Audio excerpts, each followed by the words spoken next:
Welcome back. You're still watching The Perspective, and we have His Excellency Mr. Gurjit Singh, the Ambassador of India for Indonesia. Ambassador, we've talked about the cultural front, the social front of the Festival of India, of Sahabat India. What about the economic side of it? Trade, political? I'm sure that transpires as well between the two countries, because at the end of the day, these exchanges, economic trade exchanges, are also very important to both countries. Indeed, particularly because India is a very strong economic partner of Indonesia. Yeah. We have trade of about $20 billion, and Indonesia runs a trade surplus of nearly $10 billion with us. With India. We also have $15 billion of investment in Indonesia, and Indian companies have created 250,000 jobs. So there is a great expectation that under the new regime of President Jokowi, there will be far greater opportunities. And we are trying to focus ourselves to go beyond textiles and mining into infrastructure development, into services.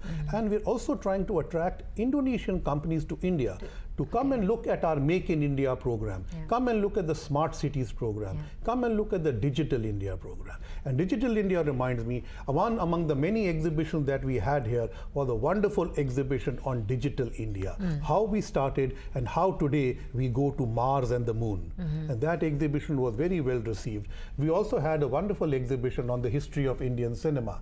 So in fact, there have been so many events that in one shot I cannot even remember all of them unless I refer to a book.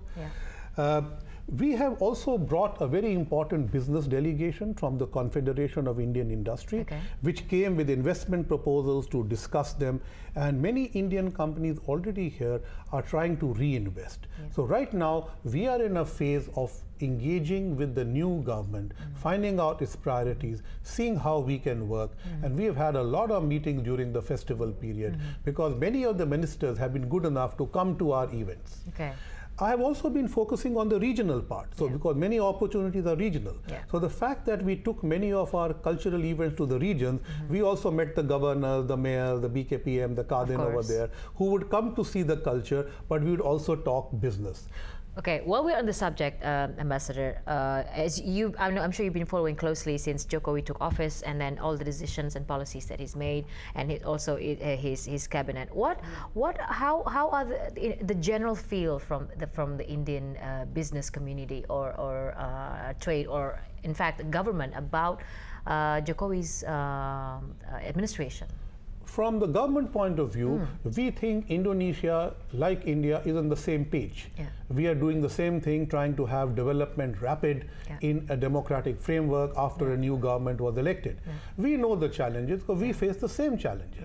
At the same time, the speed at which business wants action, whether in India or in Indonesia, is also a different speed.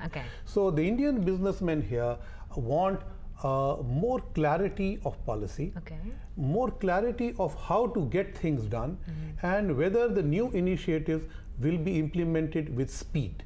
So I think those are the things they are looking at. They know, they hear many things, but when will they actually happen? Take place. Take effect. And how will they happen? Those. So as an embassy, we are trying to facilitate contact with the government agencies, with the regional agencies to say, okay, this is how the thing happens. And I think through the India Business Forum, we've had some successful engagement, but of course, this is tremendous work in progress. And one last question on that. What do you think can Indonesia learn from India in terms of accelerating development and all its infrastructure programs towards harnessing more investors into the country? I think it's only a sense of priorities. I think the two significant things which are different. One, I think in India, our Prime Minister has marketed Digital India, Make in India, smart cities as concepts, which have become ballistic. So as a result, under them, there is a huge emphasis on manufacturing, services, and infrastructure. This is exactly what's happening here, but the marketing is different. Similarly, the other aspect is that we are looking at harnessing the skills development of a very massive young population. We have a separate ministry now for skill development. I think over here, the emphasis on skill development is a bit muted. I think that is where a greater emphasis has to come.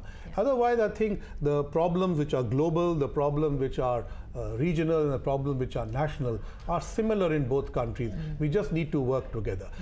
I would say one of the biggest gaps is that Indian and Indonesian businessmen don't talk to each other often enough. Why do you think that? Oh, well, I think they're too busy chasing other people, where I think the relevance is in working with each other. So. And I think we encourage them not to give up, to engage and work together, because I think your businessmen and our businessmen together can have a huge potential partnership. And I'm trying to promote the concept. Why don't we do a smart city in India and a smart city in Indonesia?